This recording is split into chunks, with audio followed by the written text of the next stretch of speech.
In the last few video series, we've been taking a look at the motion of an object in one dimension, and now it seems like it's a good time for us to go and extend that to 2 dimensions.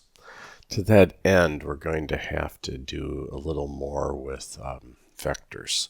I've mentioned in passing already that we can represent any vector, be it a position, a velocity, whatever, with an arrow. So when you do that, you just draw an arrow in the direction that the vector is pointing, and to scale, you draw the length of the arrow to be proportional to the what the value of that is. So if this were a velocity, for instance, we might say that this length here corresponds to 10 meters per second, and this angle here is 20 degrees. If we did that, we would say that this object is moving at 10 meters per second at 20 degrees north of east, or conversely, if you prefer, you could reference it off the vertical and say that it is at 70 degrees east of north. Those both represent the same thing, and in physics there isn't any particular preference. In your math classes, your professor probably always referenced everything off against the positive x-axis, and you are certainly free to do that, but physicists tend to just find a convenient axis and go from there. And we try, if we can, usually to keep our angles less than 90 degrees. Now, when it comes to eventually needing to do some trig with these angles, it's not a big deal if the angles are bigger than 90 degrees. It's if you wind up having to do an inverse trigonometric function. Not all calculators make the same choice as to which branch the inverse function matches on, except for the range of 0 to 90 degrees, where all the calculators seem to behave the same. So mostly for practical reasons, we like to keep our angles less than 90 degrees. Okay, so let's start by figuring out how we might add 2 vectors.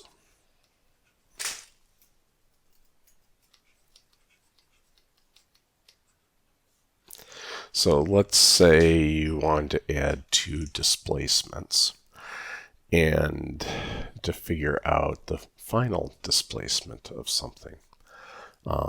A lot of texts will use some delta R, or else they'll use a capital D for displacement. Usually when we go to 2 dimensions or 3, position usually gets written as an R. Okay, so let's say we want to add 2 displacements. Let's say first you are walking just due east for 3 meters or so. And then you ended up walking, say, another 3 meters. The way we could add these 2 displacements, so delta R1, delta R2, or if you prefer, D1, D2. You can see I've already laid the tail of the one on the head of the other. If you were actually walking, this is how you would have done it, right? So the net displacement, the sum of the 2, will be what you get when you connect from the tail of the first displacement to the head of the second displacement. So this is our total displacement, and is equal to the sum of the 2. So this is an example of what's called the tail to head rule. It works for anything. It doesn't have to be just a displacement. And what it says is when you're adding 2 vectors, you put the tail of the second vector onto the head of the first vector, and then the resultant is the vector that connects the tail of the first vector to the head of the second. So first you put the tail to the head, and then you connect the remaining tail to the remaining head. So that's one way you could do it. Another way you could do it, which I personally find about equally valuable, maybe in the context of displacements, not quite so useful, but in many applications, is what's called the parallelogram rule. So in the parallelogram rule, instead of putting the tail of one onto the head of the other,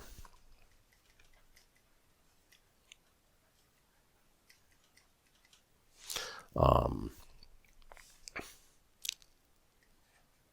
we go. You instead put the two tails to each other. So, like so, there's my delta R1, there's my delta R2. And then what you do is you imagine completing out the parallelogram, and then the vector sum will point from the common tails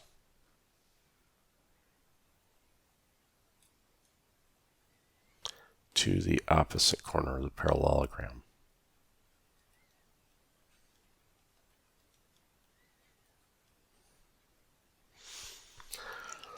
So those are the two main ways of adding vectors graphically.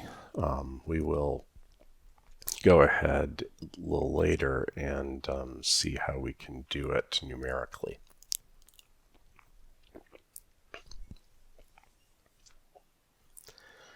Alrighty, another operation that we can do with vectors is multiplication by a scalar.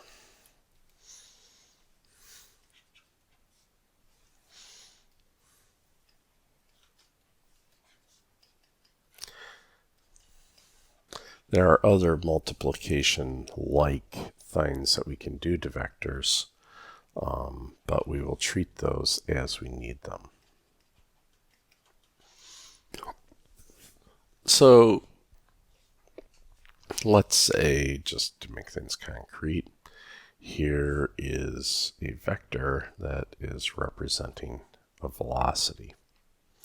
And then I want to think about how would I represent the vector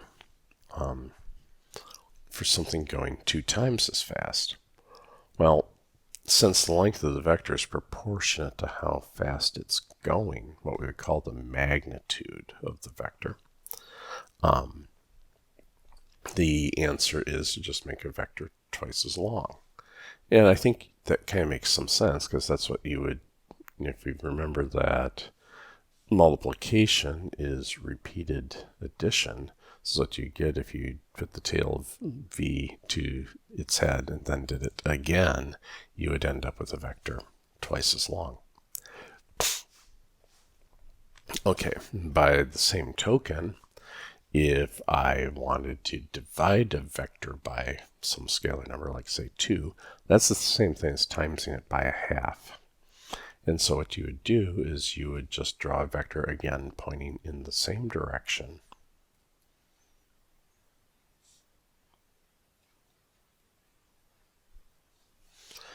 Just half as long. Okay. Now, let's say instead you need the number you need to multiply by was -1. In order to make a negative of the vector. How would we do that?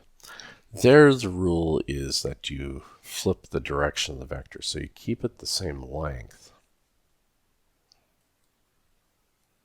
but you make it point anti-parallel to the original vector. So this would be the vector -v. Same length, pointing in exactly the opposite direction.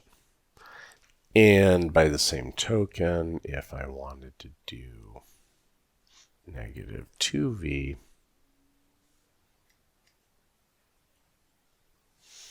it would be one that's twice as long, pointing in the opposite direction. And by the way, it doesn't particularly matter where exactly you start drawing the vector, because it turns out that one of the things you're allowed to do as a vector is what's called a parallel transport, which is where you just plain can grab the arrow and slide it around anywhere you want, as long as it keeps its length and it keeps its direction. So you don't have to get too fussed when you're multiplying or when you're multiplying by scalars to where the beginning is or the end is. Just do whatever's convenient. Okay, now for vector subtraction, there are two rules, again, that mathematicians have shown are absolutely equivalent. But I'm only going to show one of them. I'm not going to show the so-called head-to-head rule. And that's because I find that there's about a 50% success rate. Half the people, when they see it, they end up doing it correctly, and half the people, when they see it, they end up doing it exactly backwards. And for the half the people who start out by doing it exactly backwards, it can be a very hard habit to break to end up doing it in the correct direction. Whereas what I found is if I just show you the technique of adding the negative and you start there, eventually you'll figure out the head-to-head rule for yourself, and when you do, you'll do it correctly. So let's say I'm trying to calculate some displacement. So displacement is going to be my final position minus my initial position. So if I look here,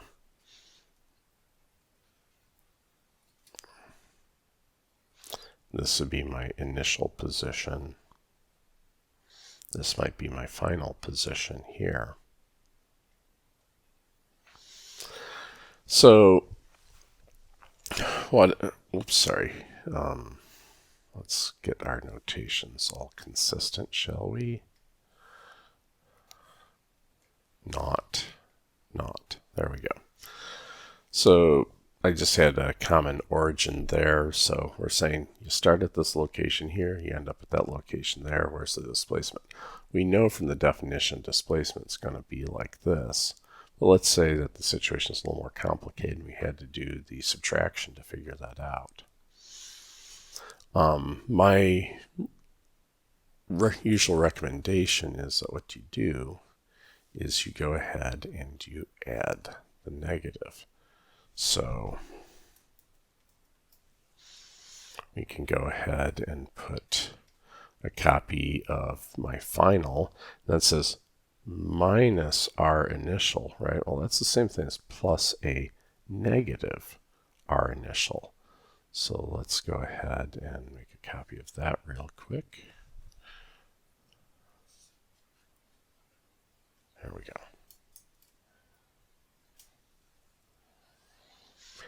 And what I'm going to do here real quick is just flip the direction of it by flipping where the arrowhead is. So now with me having flipped the arrowhead, this is negative our initial. And now you're allowed to add this negative our initial any way you like. You can do it by the parallel. Oops, there we go. You can do it by the parallelogram method, or here I'm just going to go and do it by tail to head. There we go. So doing it by tail to head,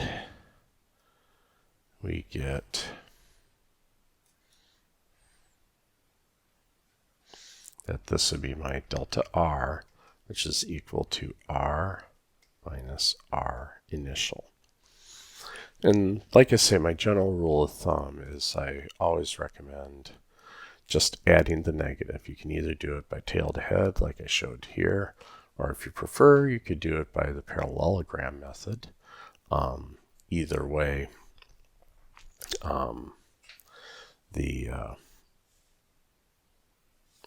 sorry, that just became really cluttered there, didn't it? Let's make those go away and relabel them real quick.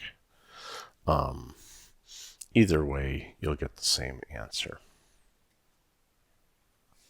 There we go.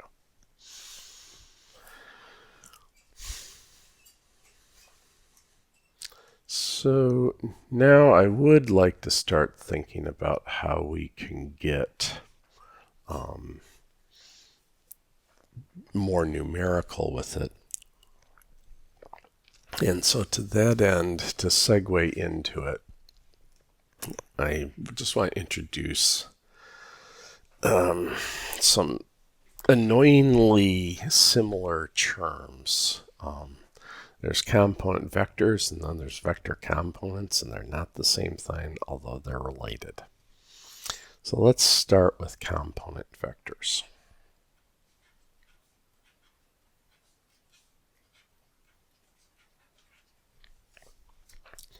So with component vectors, let's just say I have just some old arbitrary vector A. The A doesn't have to, it doesn't matter what it is that we're doing here. So I'm just giving just some generic name A. If you want to imagine it's a displacement or a velocity or an acceleration or a force or whatever, knock yourself out. But we don't have to do that. The realization here is that I could make this from a vector that points purely in the x direction plus a vector that points purely in the y direction. And there's only one way I could do that. So if I go ahead, let's just go ahead and add these up here by parallelogram rule just to be a little different here.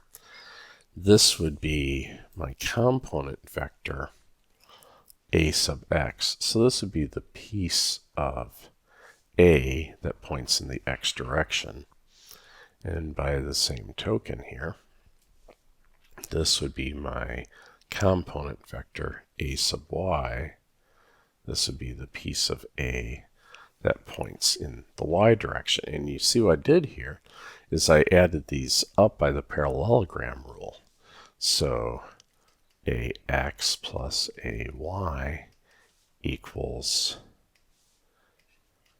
A. Okay, so this A sub x or this A sub y, this is what we call a component vector. And they're just these special vectors that lie parallel or anti-parallel to the x and y directions that I would need to add together to make the vector I care about. Now, if I drop the little arrowhead off of the things, by convention, we say that the magnitude of A is, and magnitude just means length. We just write that as A without the little vector. And for this is a magnitude, and it will always be a positive number. With the component, the components, we say that the x component of A is A sub x. Now here, this could be plus or minus, depending on the direction, unless you specify otherwise. If the vector has a right-ish direction to it, so that A sub x would be pointing to the right, it would be positive. And if the vector has some sort of left-ish direction to it, such that A sub x would have to point to the left, then we would say that A sub x without the arrow over it would be either the plus or the negative number, but its length would be the magnitude of this component vector a sub x. And similarly, the y component of a is a sub y, again without the arrowhead over it. And here the plus and the minus would indicate up and down, respectively. Now, most of the time, what you're going to see me do is people usually just skip the step of drawing the component vectors, because unless you need them for something, and sometimes you do, but not too terribly often. A lot of times what people do is they'll just draw something like this real quick. Draw your vector A in like so, and then they just draw little dotted boxes like that, a sub x, a sub y. And what's to be understood there is people are finding the vector components.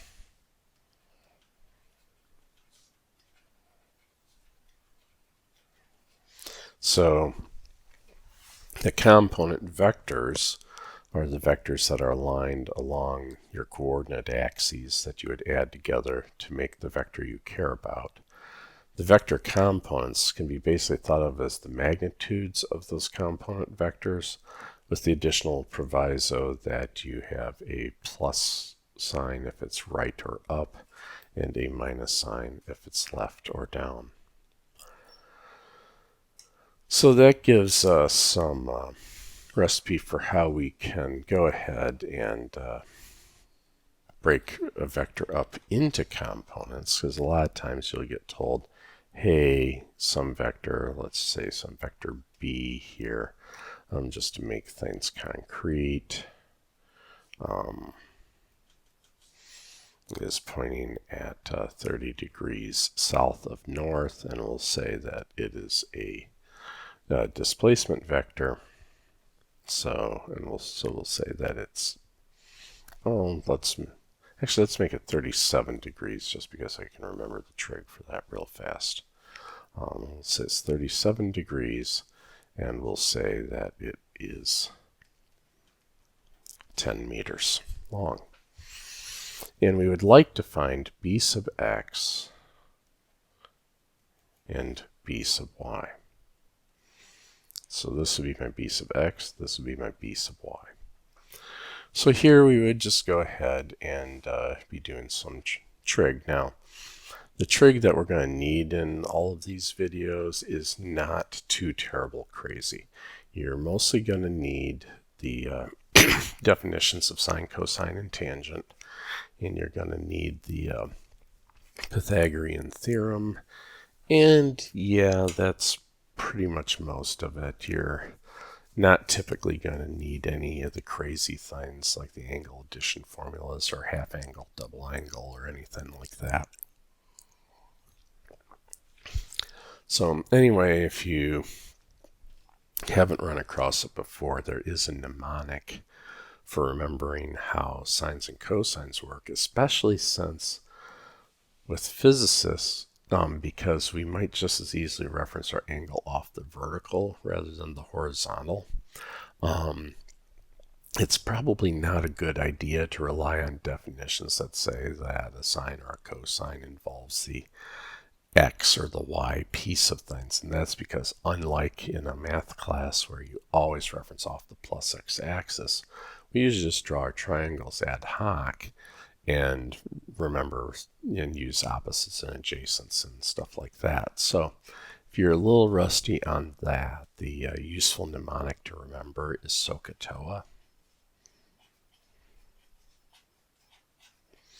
And what this says here is that the sine of an angle, this is a lowercase Greek theta, the way I draw them, is the opposite over the hypotenuse. The C would be for cosine. Cosine of some angle would be the adjacent. over the hypotenuse. And lastly, the t in TOA, the tangent of an angle, would be the opposite over the adjacent. So in this example here, if I wanted to find b sub x and b sub y, I would look at b sub x, and I could say, well, I want b sub x, and I've got this angle 37 right here. So I'll make that my angle theta at the moment.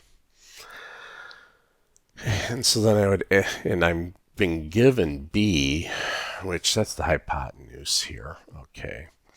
So then b sub x, is that the opposite or the adjacent? And it's like, okay, it's right next to the angle, so that's the adjacent. So then I can go and look here and say, okay, I want the adjacent, I have the hypotenuse. We would go ahead and say the cosine of theta is the adjacent over the hypotenuse. And here the name for my adjacent is b sub x, and my hypotenuse is just going to be b. Okay, so then we can rearrange that and say that b sub x is b cosine theta, but here what I'm going to do is I'm going to okay, no, never mind. So here what we can do is just go ahead and put in the numbers. This will be 10 meters times the cosine of 37 degrees, and this works out to be almost exactly 8 meters. And we would assign to it a plus because it's pointing to the right. Similarly, here for the b sub y, we could do the same game. We would look at b sub y and say, okay, if I had this, so that's my hypotenuse, I'm given that. This is my angle, I'm opposite that angle there. So then I can say the sine of theta is the opposite over the hypotenuse. So the opposite is b sub y over b. Now here I need to be a little careful because these equations are expecting that everything's in the first quadrant with nice happy positive numbers, but already looking at this, I know b sub y is negative because I'm pointing down. So I would be sticking in a minus sign to take into account that b sub y is pointing down. So then if I rearrange, I get that b sub y is equal to negative b sine theta. So this will be negative 10 meters. Sine of 37 degrees is negative 6 meters, almost exactly. I think the actual angle is 36.9 degrees, but whatever. It's a useful thing to remember that the interior angles of a 3, 4, 5 right triangle are 37 and 53 degrees. So here, since this was 10, to keep things in proportion, this would have been a length of 6, and this would have to be a length of 8. So that's how we can get our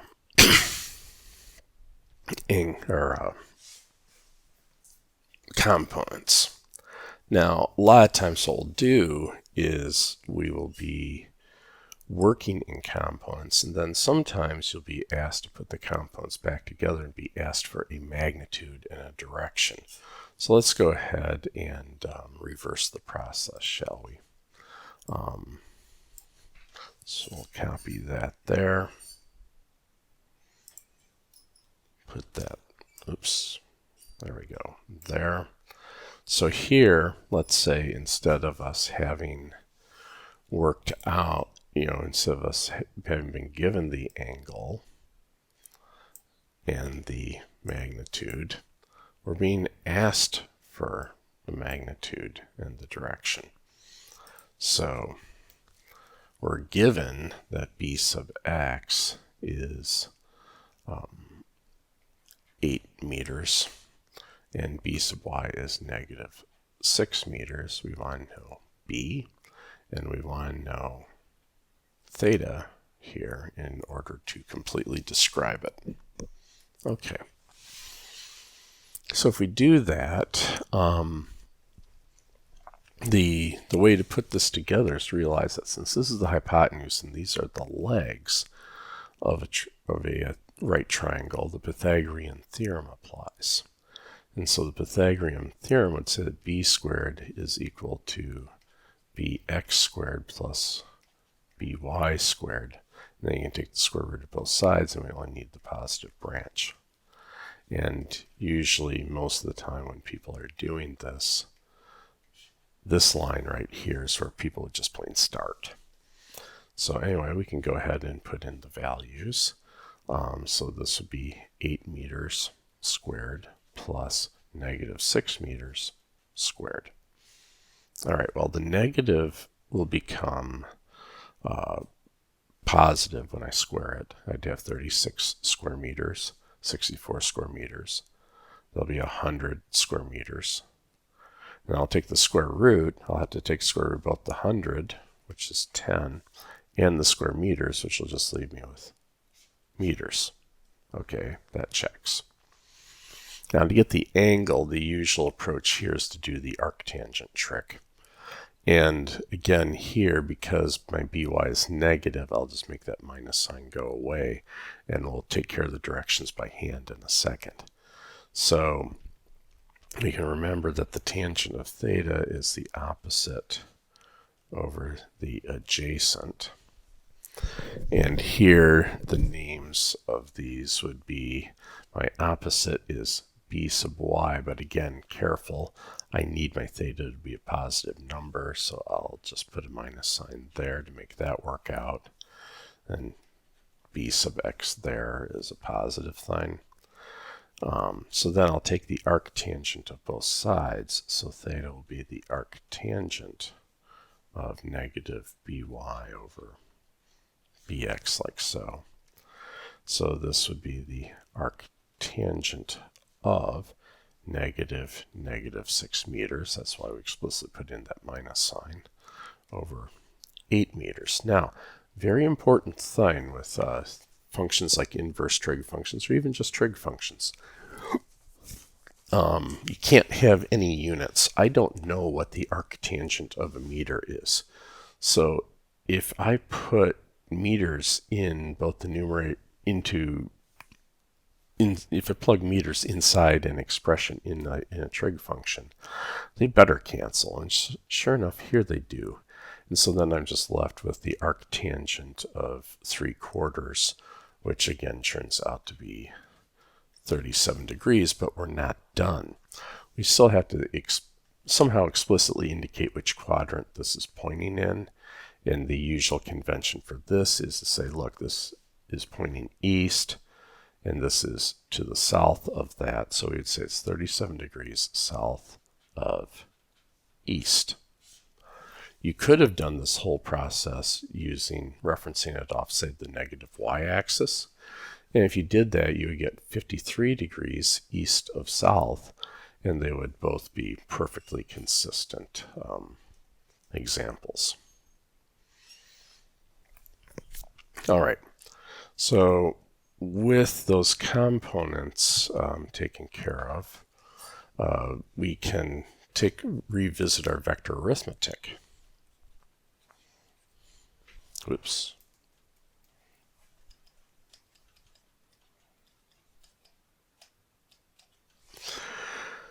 So here, if I want to, so once I have my components, I could represent my vector, let's say it's a position, as a nice ordered pair, like 3, 4 meters, like so. And so this is saying the x component is 3 meters, the y component is 4 meters. If I want, so let's say I want to add 2 displacements. We'll say I find the components of my first displacement and found that they're -2, 1 meter. And my second displacement was 4, 3 meters. How could I go ahead and find the total displacement?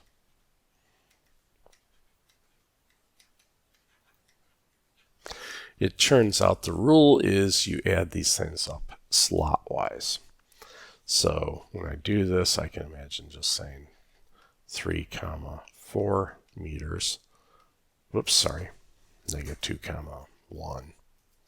-2, 1 meters plus 3, 4 meters.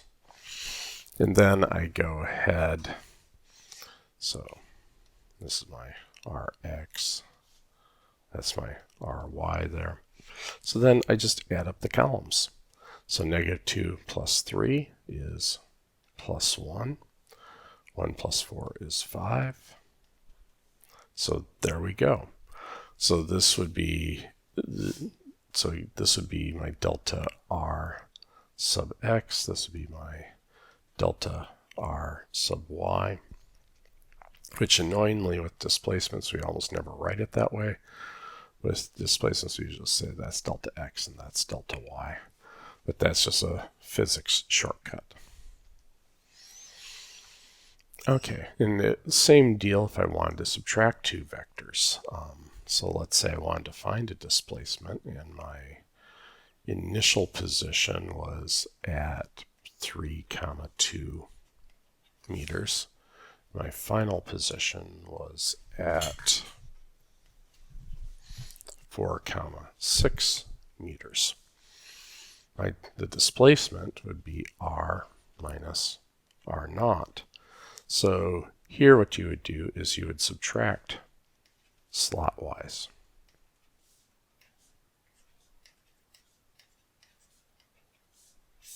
So 4 minus 3, 1. 6 minus 2, 4. There you go. And lastly, what if you needed to multiply by a scalar? So let's say you had some speed, some velocity, -7, 9 meters per second. So then this would be v sub x, which since it's negative means that the thing's moving left-ish. And since this is positive for my v sub y, it means it's also moving up, and it's moving more up than left. So we'd probably say that the direction is up and to the left. How would I find 2v? Here, the rule is that we distribute the 2 across both slots. So we would say 2v is equal to 2 times my -7, 9 meters. So this would be 2 times -7 is -14. 2 times 9 is 18 meters. And that would be what it would mean to be going at double the velocity. So as a practical thing, we will often take a problem, put it into x and y components just because this slot-wise vector arithmetic is so convenient versus the graphical picture. But there is absolutely nothing wrong with the graphical picture. And although I won't be making a big deal of it here, if you remember things like the law of sines and the law of cosines, sometimes doing things graphically, especially if you were given magnitudes and directions to begin with and asked for a magnitude and direction at the end, might be a little quicker. Okay, just a couple more quick notes here. In certain kinds of problems, it'll be very convenient to tilt our coordinate system. The classic example of this is, say, if you're studying motion down an inclined plane. So if we say we got some object sliding down the inclined plane, like so, it turns out that for analyzing these things, it is a zillion times easier if you choose your y-axis to be perpendicular to the surface and your x-axis to be horizontal to the surface. So then if, say, when we're doing this, we've got some sort of vector A that we're trying to understand here. This piece here, when I drop the perpendicular down, this piece right here would be my A sub x, and this piece here would be my A sub y. But a lot of times physicists, when they're working in these tilted coordinate systems, will relabel the AX and the AY as A parallel and A perpendicular. So just saying the component of A that's parallel to the axis and the component of A parallel to the inclined plane, and the component of A that's perpendicular to the inclined plane. So that's just a bit of notation that we do. And then finally, I thought it might be fun to do just one more example of velocity addition, or of addition of vectors, just to make things nice and concrete. And that would be to go and take a look at velocity addition.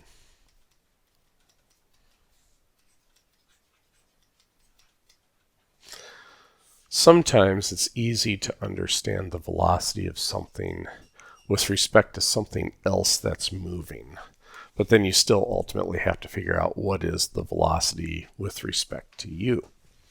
An example of that sort of a thing. Let's say there's a river here. We'll just make the river flowing east, and we'll say the current here is of my river is 4 meters per second. Now, if we have a boat trying to go across the river, if the boat is pointing like this, we could say that the velocity of the boat with respect to the river, so I'll say v boat with respect to river, is 3 meters per second due north. But the thing is, the current of the river is going to carry the boat along. So what is the final velocity? So what is the velocity of the boat with respect? So if this is v river here, this would be the velocity of the boat with river. So it would be the velocity of the boat with respect to the shore. And it turns out that all you need to do is just add these up.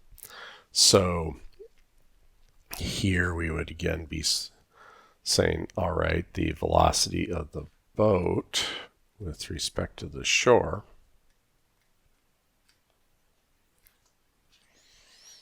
was the velocity of the boat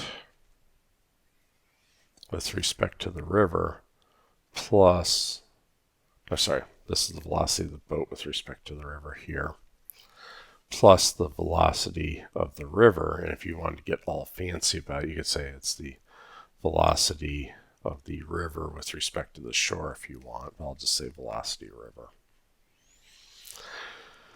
So, okay, all you do is just add up the velocity of the boat with respect to the river to the velocity of the river, and there's your velocity of the boat with respect to the shore.